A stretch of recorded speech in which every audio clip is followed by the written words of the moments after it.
Right. All right, everybody. Good morning. Good morning. Good morning. Welcome to Somerville Church of Christ this morning. My name's Zach Daly. Glad you were able to make it this morning. I have to admit to you, I'm a little harried myself. You know, daylight savings time and children. It always throws a wrench in things. So I probably didn't notice, but I wasn't here the past 2 weeks. Don Allen was teaching. And that's because my kid was sick, James, my 2-year-old. And people tell you when you have kids, like, you better watch out, you're going to be getting sick, get ready for it. And I didn't believe them. I thought I was different.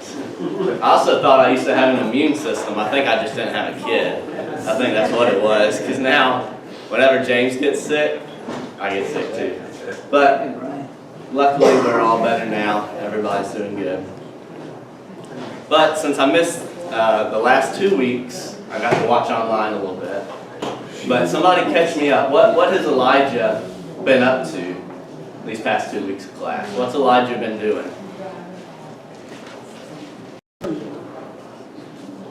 Returning. Burned up some food and killed some priests. Okay. What else? What have we been talking about the past couple of weeks?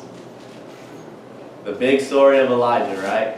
Yeah. I can tell Don Allen made an impression on you. Oh, I just summarized. Mount Carmel, right?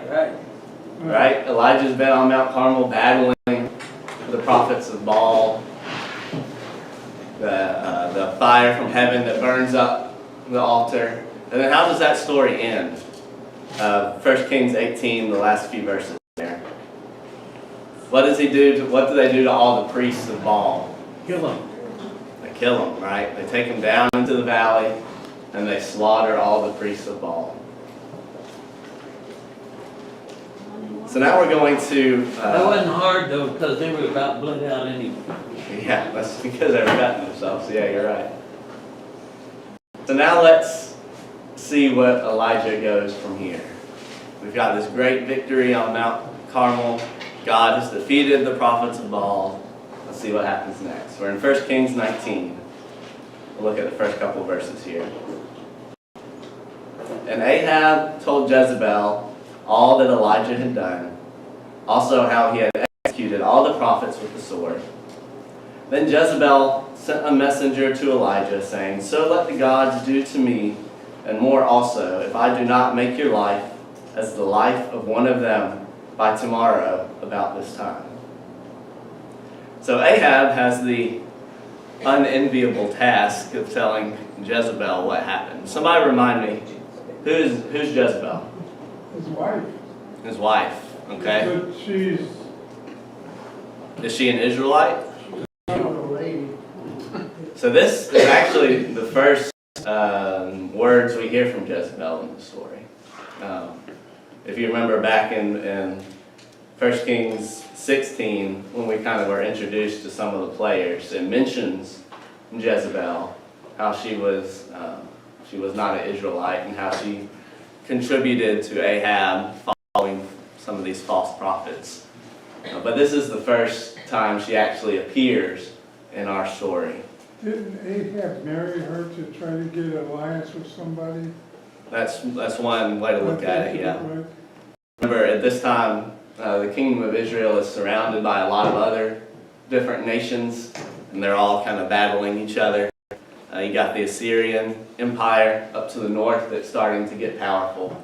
And so in many ways, this may have been a marriage of political alliance. But regardless, they're married now. How does Jezebel take the news that Elijah and Yahweh have defeated her prophets? Not good, Not good. What clued you in that she didn't take it good? because she's putting out a threat to kill him. Right. Isn't it interesting? You know, Jezebel here, she has two paths that she can take, right? One path is the path that she chooses to take, the path of violence and retribution. But doesn't she also have the chance here to repent, to turn to God? I mean, look at what has happened. Well, Yeah, in the sense that, what, if Ahab told her everything that went on, Mhm. I mean, all those 800 priests, or whatever number, 750, I think, priests could not get the sacrifice to burn. Mhm. Yet, after covering it with water and flooding it and all that, he prayed to God, and instantly it was done. And then he killed all the priests. And instead of her believing that oh, maybe all of our gods aren't right and this God is, she goes the other way and gets angry that all of what she believes has been, I can't think of the word, but. Just proven, debunked. Yeah, I mean, exactly. How much clearer can you get than what happened on Mount Carmel? Her gods failed to do anything at all, and Yahweh accomplished in dramatic fashion what the challenge was. So we would think that, logically, she would look at the situation, she would weigh the evidence for both sides, right? And then she would pick the side that had the most evidence. But that's not what happens, is it? Not what happens today. I mean, It's you not what got people happens making the today. same decisions today. They know, they see God clearly working in their life, and they refuse to accept it. The issue here is that this is an issue of faith, right? Faith isn't always logical. Faith isn't always purely evidence-based. You say what you will about Jezebel, but she has faith in her gods. Look at the oath that she swears in verse 2. Who does she swear by? She swears by her gods. The same gods that did absolutely nothing on Mount Carmel. But she still has faith in these gods. Faith does not always follow logical or evidence-based like we might think. And sometimes, we fall into that trap, don't we? We fall into the trap of thinking that we can argue, that we can logic our way into making somebody believe, right? We study apologetics, we hone our arguments against atheism, and I'm not saying that those things aren't worthwhile. I think that logic, some of those things can help open a path, make us start to consider the question of faith. But those things by themselves are never going to lead somebody to faith, right? It's only God working in somebody's heart that leads them to faith. Well, she wasn't there at the ceremony. Yeah, that's true. She's relying on secondhand witness. So maybe if she saw it, it would be different. But this kind of makes me think of the people in Jesus' time, right? How many people saw the miracles of Jesus, but yet did not believe that Jesus was the Son of God? They had all the evidence they needed right in front of them. But they did not have, what does Jesus say, ears to hear, eyes to see what's going on. And we see the same thing happen here with Jezebel, right? Jezebel doesn't choose the path of repentance, the path of believing in Yahweh, but she instead doubles down on her beliefs. She doubles down on her disgraced and powerless gods. And she doubles down on violence and hate, right? She responds with violence and hate towards Elijah. And she doubles down on her political authority. Because I think that this is really a political move by Jezebel here. She has, and her gods, have just lost all credibility with the people of Israel, right? We see the people of Israel turn back to Elijah, turn back to Yahweh. Why does she send this threat to Elijah instead of just sending her guards to kill him? I'm sure she wanted to kill him, but why didn't she just send some people to kill Elijah? What would have happened if she had done that? Well, the people would have probably been rebellious and upset about it. 'Cause She would've- they just became believers and what Elijah was telling them. So for her just out and out killing right off the bat, that would probably bring the people against her. So she's probably looking for a way to reestablish her power. Yeah. By saying, this is what I'm gonna do, and then she does it. She would have turned Elijah into a martyr, right? What happens when you kill the leader of a movement? A lot of times, the people who are in that movement get even more enthusiastic. They hold on to that movement even stronger. So she doesn't want to turn Elijah into a martyr. Instead, she tries to scare him off, and we'll see in a second that she does scare him off. What message does that send to the people of Israel? That Jezebel is successful in scaring Elijah off. Elijah's human. Elijah is human. But what message does that send? Let's say you were on Mount Carmel, you were an Israelite watching, and you saw all of this, and then your hero disappears. Maybe his God is not that powerful. Yeah. Or that she still is. But yeah, that's a good point. The Jezebel is still powerful. Makes him look weak. Makes them look weak. There may have been a lot of people there, it doesn't say how many, Mm-hmm. but Jezebel was at Jezreel when Ahab went there. I think that's where he was, because that's where he had gone to in the last chapter. So how many people there were still believing? They hadn't seen that. And she was powerful in the sense that she had people on her side. Mm-hmm.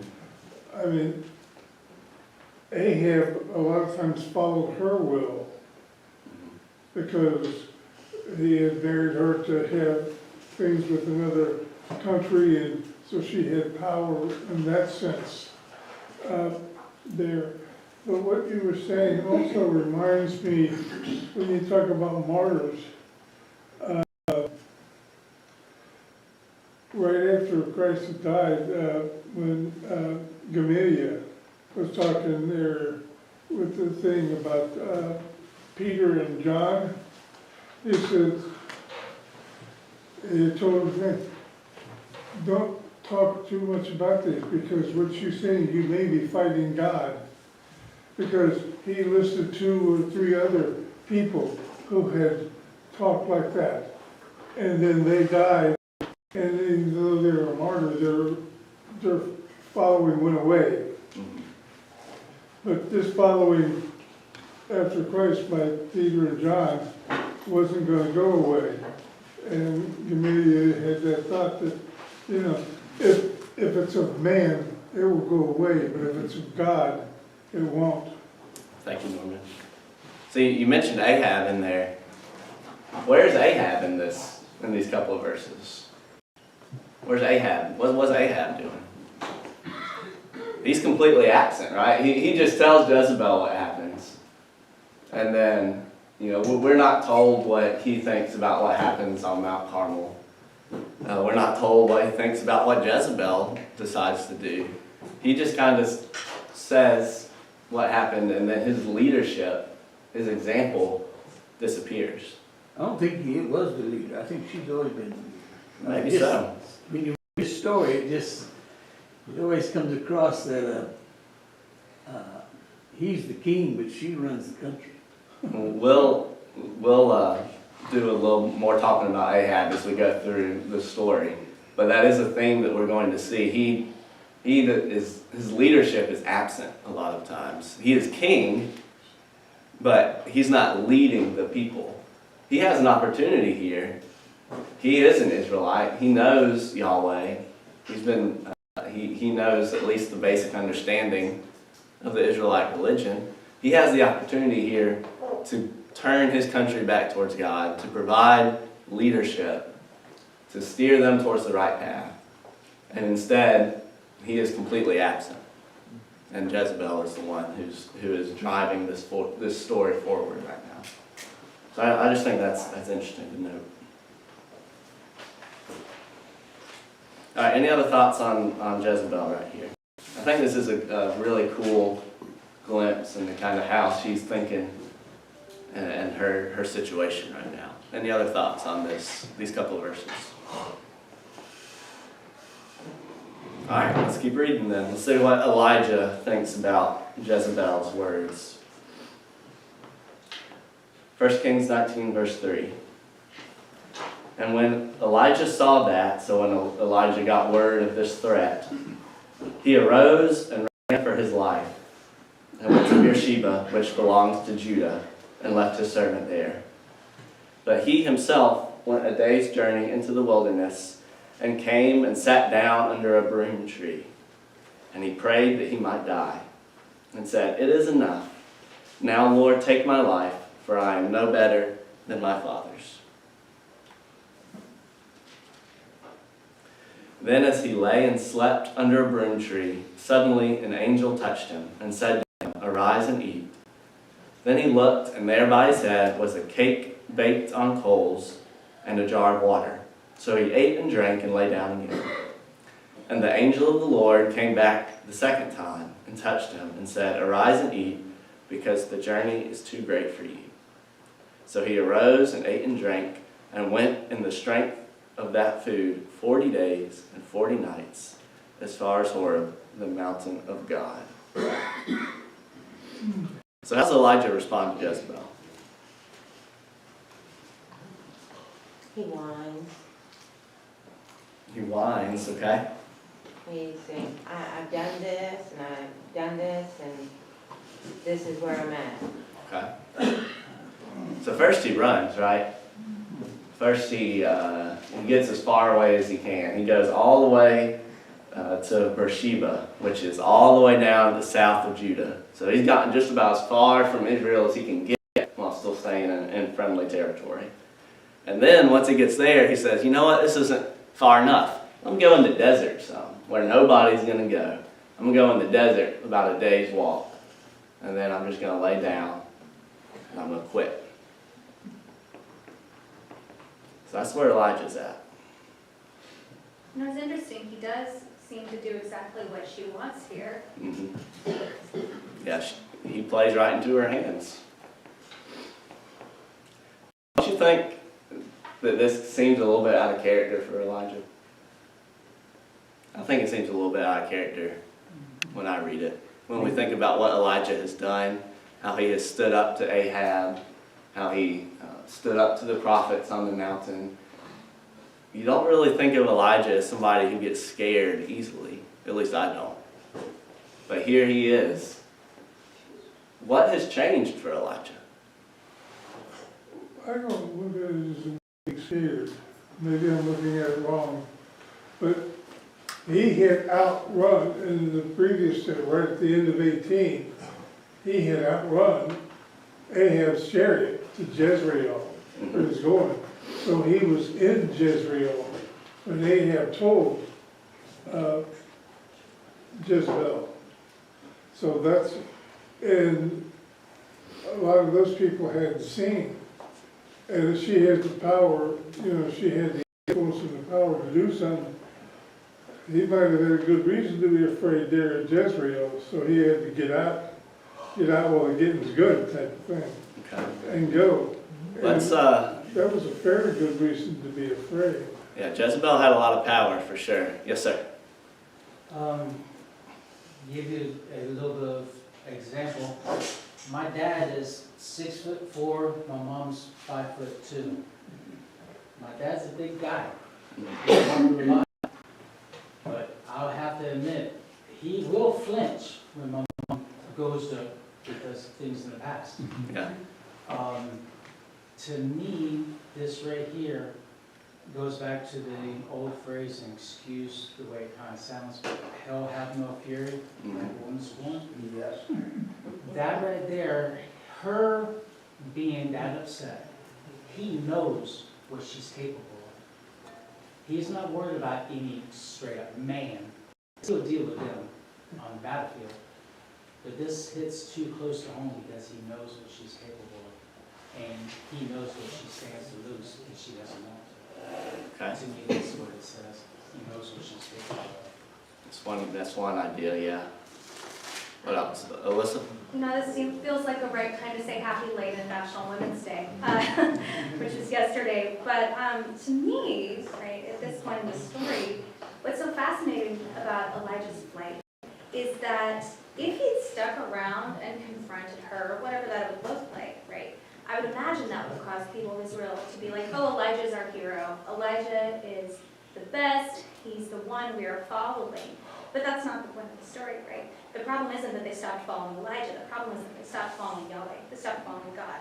And so in his flight, it points back to God being the real only hero of the Bible, right? It's not Elijah. He's great, but he's flawed like a human. But God is not, and he is faithful even when we are not. Yeah, well, we're not told if God told Elijah to flee or not. We're just told he runs. Brian? Piggyback on that. So there's a parallel with Moses. Moses also asked God to kill him, because take my life now, when he was discouraged as well. And then you have the 40 days, 40 nights, and he goes back to Horeb as well. Yeah, there's lots of parallels with Moses there. Yes, sir. In the back. Well, you know, what he said a little bit, you know, given that he's aware of how powerful she is, and she obviously doesn't fail her threats. And we're not told, you know, we get one line of dialogue and, you know, some overview. So it's pure speculation, you know, we're looking back thousands of years. But, you know, I imagine, too, in the situation, he, having come off of, you know, this great contest on top of the mountain with all these prophets, right? He goes talk about the dichotomy, how he goes from such a great height to such a great, you know, fall. But I imagine he may have been thinking, you know, okay, God is showing up here, and while he's doing this, he's also going to take her out. And then it's, okay, God, what's up? She's not only still in power, but now she's coming after me. You didn't follow through. You didn't do the thing. The prophets were easy, but I really need you to take the head off the serpent here. Yeah.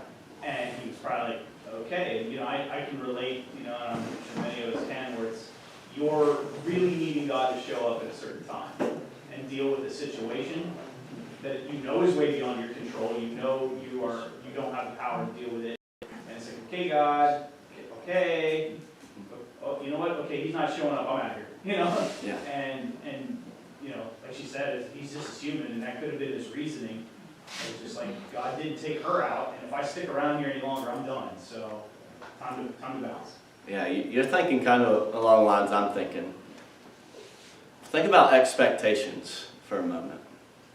Expectations. What do you think Elijah was expecting to happen after Mount Carmel? He's had this great victory. God has shown himself. The people of Israel have turned. What might Elijah expect to happen from that?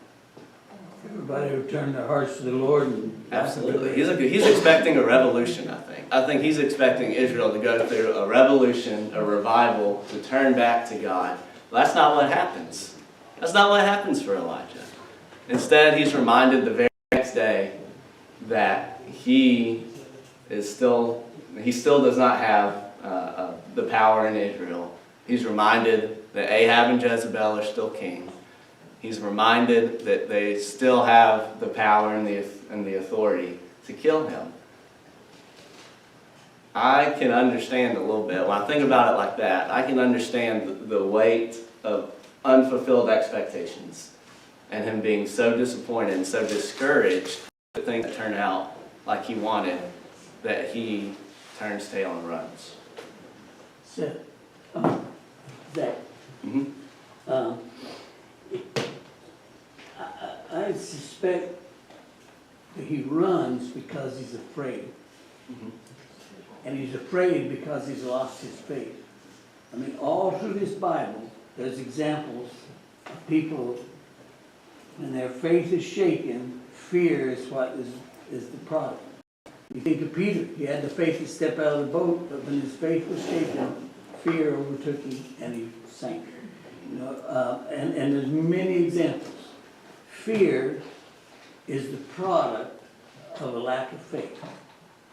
David wasn't afraid when he faced Goliath. Why? Because he had no fear, he had faith. You see what I'm saying? Yeah. And this reaction that he didn't get from Ahab and Jezebel shook his faith. And when your faith goes, fear comes.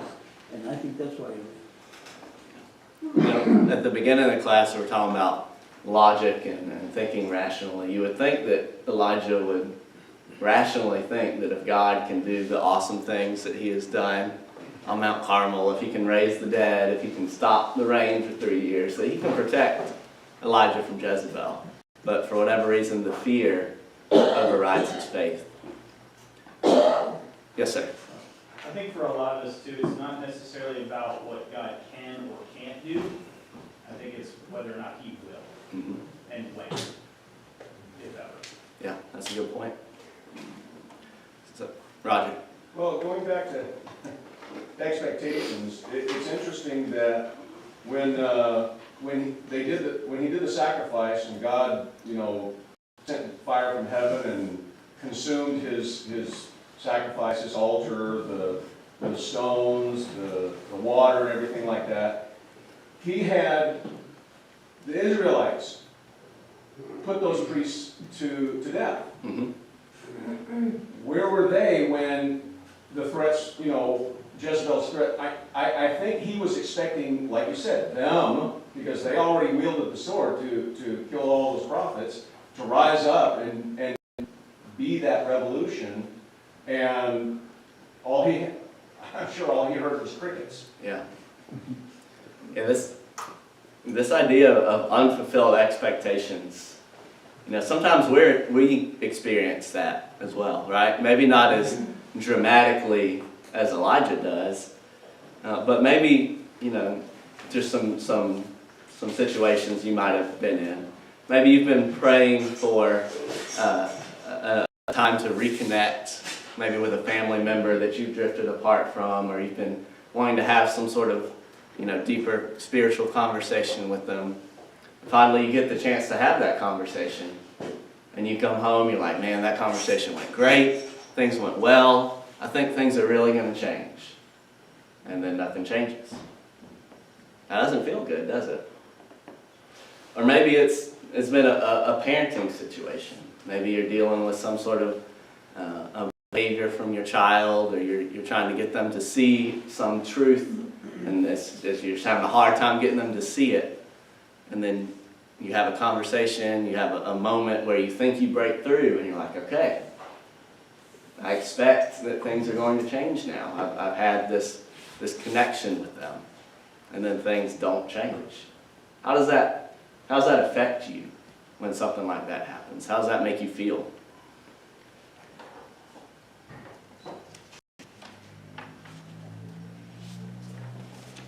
Inadequate.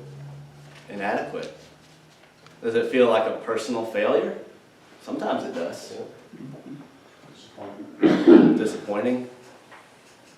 It's just discouraging for me. Elijah has dedicated his life to turning the people of Israel back to Yahweh. And after all he has done, he thinks that nothing has really changed. And when you think about it from that point of view, it's not really, to me, it's not a surprise that he reacts this way, that he wants to quit. I mean, he's been trying so hard, he's been doing so much, nothing's working. It's not really a surprise to me that he says, you know what, I'm done, I quit. And we know that Elijah has a flair for the dramatic, right? We've seen that throughout the story. And we see that in his actions here, right? It doesn't get much more dramatic than laying out in the desert and saying, God, kill me, I want to die. He's literally in the desert where nothing lives. It's very symbolic, right? How does God react to Elijah's plea? How does God react to Elijah's actions here, to his asking to die? Give him a little bit of space, Okay, he gives him some space. and then get back up and let's go to it. What else? How does God react? Well, he sends him a message twice, Okay. about rise and eat twice, and then sends him down to Horeb, Mhm. which is the same as Mount Sinai Mhm. down there. But I know this, and we got to go on to the next one about what God speaks to him, but he is just sending these messages about him to go there. But, you know, when Elijah, this kind of mama, we have a number of prophets here in the Testament. I can't remember any of the prophets having a great time. All of them seem to have been harassed, troubled, tortured, put in prison, cisterns, put in prison. I know some were killed or were tried to kill them. I don't remember if any was directly killed, but they had problems. And you know, being a prophet of God at that time seemed to be a hard job. Absolutely. Because of all the things that they had to do to prove they had to follow God's word, and they did. Mhm. But it was a hard road to hoe, Yeah. to try to convince people, and the people still went away. That's so. So, God, yes, sir. To me, it's one of those, all right, get up, your job ain't done yet. Okay. Come Well, on. God, And then it's like, no, I said, get up, your job's not done yet. Okay, let me go ahead and show you who I am and what I'm capable of, just in case you forgot. God is going to do that. And I don't think he's quite as stern as you're reading it, maybe. What I see here is God taking care of Elijah, right? We don't see God rebuking Elijah here. God doesn't even really respond to Elijah's, request to die. Instead, God sends the angel of the Lord, right? So this is, in the Old Testament, whenever you see that, this is widely understood to be Jesus in a pre-incarnate form.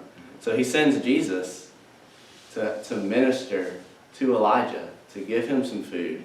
He lets Elijah rest. He gives Elijah a day or two to sleep, to rest, and to recover. God could have reacted in a different way, but here we see God's grace, I think, and his mercy. He doesn't get mad at Elijah necessarily. Instead, he nurses him back to health. He takes care of him. And he is going to show him his power, and he is going to send him out. We're going to see that in the next section here. It's like, it's also something messianic about being sent twice, and we saw that in the book of Jonah as well. He was told to go twice. Yeah. And the idea of the death in there too, it's like, it's really something about Messiah's in there besides the angel of the Lord. Yeah. There's a lot of symbolism through here, right? We got Elijah wandering, not really wandering, but he goes to Mount Sinai. It takes him how many days? 40 days, 40 nights. We know that's symbolic. And then this idea of Jesus coming to minister to Elijah. I just find that really, really cool. Because when you think about in the New Testament, when Jesus is on the Mount of Transfiguration, who shows up for Jesus? Moses and Elijah, right? So now we have this cool switch where now Elijah is ministering to Jesus when Jesus ministered to Elijah back in Elijah's time of need. Well, how do you say Jesus? Fill me in. Where are you So getting at? this is pretty widely understood when you see the angel of the Lord in verse 7 right there. Uh-huh. That is commonly understood to be a Christophany, or an appearance of Jesus in his pre-incarnate form before he came in the New Testament. So that's what a lot of people think. You don't have to think that, but that's what a lot of The people. first time it was just an angel. Mhm. The second time it was the angel of the Lord. And then also when he goes to Mount Horeb, he gets put. It says in verse 9, he went into a cave. The Hebrew there is the cave, and in Israel, in Jewish tradition, it's understood that was the cleft in the rock that Moses was put in when the Lord passed by him. So we see a lot of parallels here between Elijah and Moses, and also Elijah and Jesus. There's one other thing, Zach, that, little thing, but it just strikes me interesting. The old rule about a human being can only go 3 weeks without food, 3 days without water, and 3 minutes without air. And he feeds him here, and he goes 40 days, it says he goes 40 days and 40 nights on that meal. Yeah. It strikes me very... Yeah, it's another miracle for sure. If that's not something that's gonna help your faith, I don't know what is. Yeah. All right, so we got, let's continue on here. Verse 10. 1 Kings 19, verse 10. Actually, let's do verse 9. So then Elijah went into the cave, so that the cleft of the rock, and spent the night in that place. And behold, the word of the Lord came to him. And the Lord said to him, "What are you doing here, Elijah?" And Elijah said, "I have been very zealous for the Lord God of hosts, for the children of Israel have forsaken your covenant, torn down your altars, and killed your prophets with the sword. I alone am left, and they seek to take my life." Then he said, "Go out and stand on the mountain before the Lord." And behold, the Lord passed by, and a great and strong wind tore into the mountains and broke the rocks in pieces before the Lord. But the Lord was not in the wind. And after the wind, an earthquake, but the Lord was not in the earthquake. And after the earthquake, a fire, but the Lord was not in the fire. And after the fire, a still small voice. So it was, when Elijah heard it, that he wrapped his face in his mantle and went out and stood in the entrance of the cave. Suddenly a voice came to him and said, "What are you doing here, Elijah?" And he said, "I have been very zealous for the Lord God of hosts, because the children of Israel have forsaken your covenant, torn down your altars, and killed your prophets with the sword. I alone am left, and they seek to take my life." Then the Lord said to him, "Go, return your way to the wilderness of Damascus, and when you arrive, anoint Hazael as king over Syria. And you shall also anoint Jehu the son of Nimshi as king over Israel, and Elisha the son of Shaphat of Abel-Meholah you shall anoint as prophet in your place. It shall be that whoever escapes the sword of Hazael, Jehu will kill, and whoever escapes the sword of Jehu, Elisha will kill. Yet I have reserved 7,000 in Israel, all whose knees have not bowed to Baal, and every mouth that has not kissed him." So what does God ask Elijah here in verse 10? Or verse 9, actually. He says, "What are you doing here, Elijah? What are you doing here?" What's God mean by that? Does he mean literally, Elijah, what are you doing standing on this mountain? I think he's asking Elijah, what are you doing here? What are you doing in this spiritual state? What are you doing here in this place of faithlessness? What are you doing here without any hope? I think that's what he's asking Elijah. But similar to when God asked Adam, "Where are you?" in the garden. It's not that God didn't know, but he wanted Adam to Yeah, reveal his heart. absolutely. How does Elijah respond to God's question? Basically excuses. Excuses, right? He responds with hopelessness and fear. He says, "God, I've done all this stuff. Nothing has changed. I'm the only one left, and now they're trying to kill me." And we know that there's some not quite factual claims in there, right? We know that there's still people in Israel that believe in God. We know there's some prophets because our boy Obadiah saved some a chapter or two back. So we know that Elijah is not really thinking straight here. He's deep in the thrall of self-pity right now. how does God respond to Elijah's declaration of hopelessness and self-pity? What does God do? What does God say to him? He gives a direction. Okay?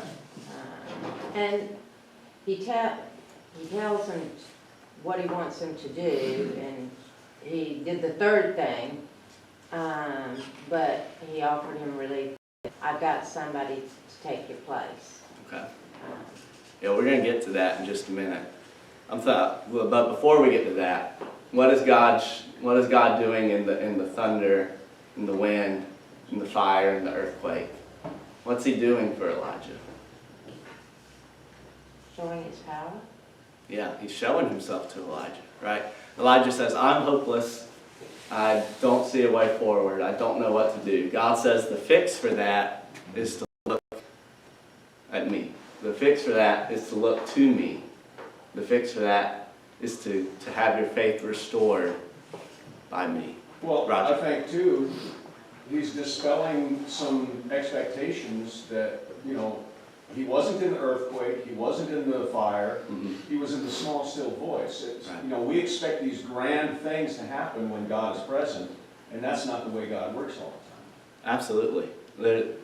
There's definitely a reason why God reveals himself in the voice, right? Remember, what may have been Elijah's expectations after Mount Carmel? He was expecting revolution, right? He was expecting big, bold action. And we get some big, bold action here. We get the winds, we get the earthquake, we get the fire. But God's not in that. God's in the small, still voice, right? I think what he's saying to Elijah is, Elijah, I don't always operate in the big, in the bold, in the loud. Sometimes I'm the small voice in somebody's heart. You may not see it. You may not see the small voice speaking in the Israelites' heart from your actions. But just because you don't see it doesn't mean that it's not happening. And sometimes you have to just have faith that what you have done through my power is changing people's hearts. What y'all think?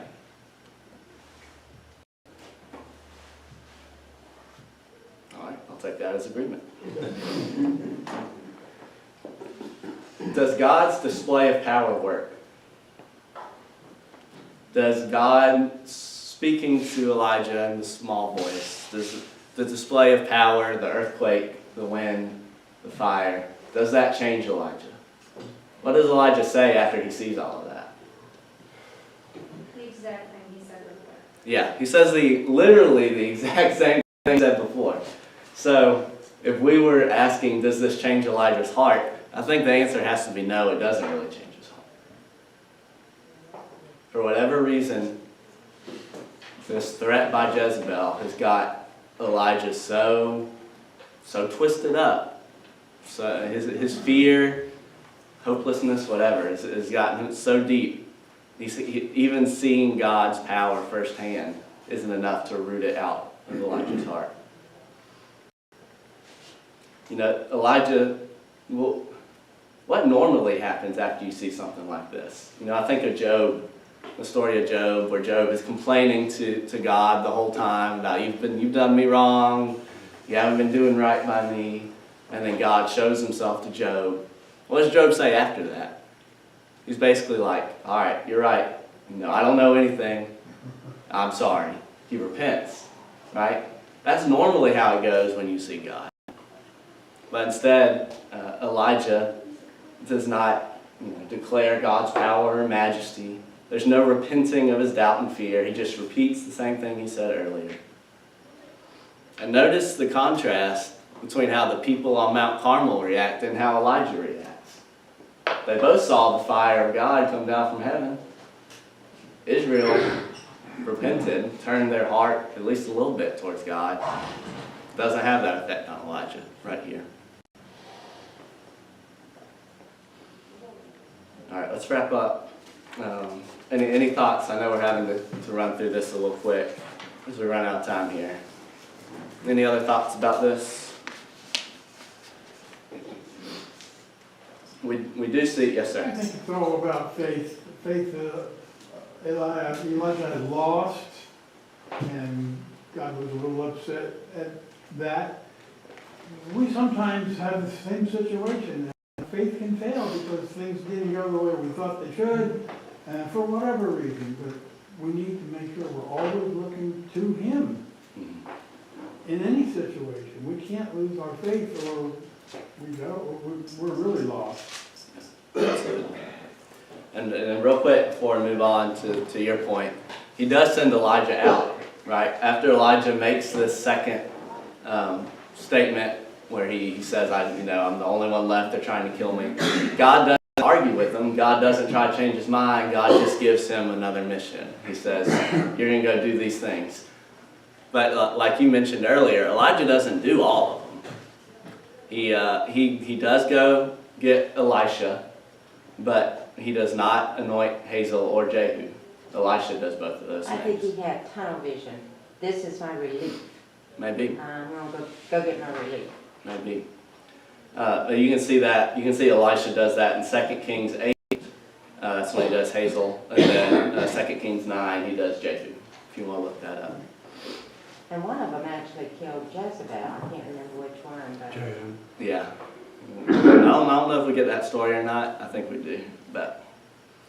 All right, so the last section, I'm not going to read it because we're out of time. It's verse 19 through 21. This is where Elijah calls Elisha. Okay? So I'm going to run this past you real quick. If you have any questions about it, you can talk to me. You can just think about it.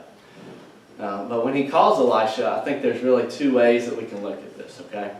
One way is that God is giving Elijah the company, the companionship, the support that Elijah so clearly needs and craves. We think about Elijah with the widow, right? God sent Elijah to that widow to save the widow, but also maybe to save Elijah. We see Elijah wanting companionship, wanting friendship, wanting some sort of relationship with other people, and God gives him that in Elisha. Another way to look at it is that God is replacing Elijah. You remember Elijah basically said, I don't want to do this anymore. Another way so you can look at this as saying, okay, God's giving him what he wants. He's giving him Elisha. From this point on in the story, Elijah kind of fades into the background. We're going to see Elijah in a couple more stories, but we're also going to see other prophets of God show up that are going to be doing things. And we're going to see Elisha a little bit more. So no longer is Elijah the sole prophet of God, the one that the story is focusing on the entire time. Now there's other prophets coming in to kind of shoulder the load. So I think that's the two ways you can look at the calling of Elisha. One, or maybe it's a little bit of both. One, God is giving Elijah the companionship, the support that Elijah has been craving. Or conversely, maybe he's kind of retiring Elijah, giving him a break, if you will.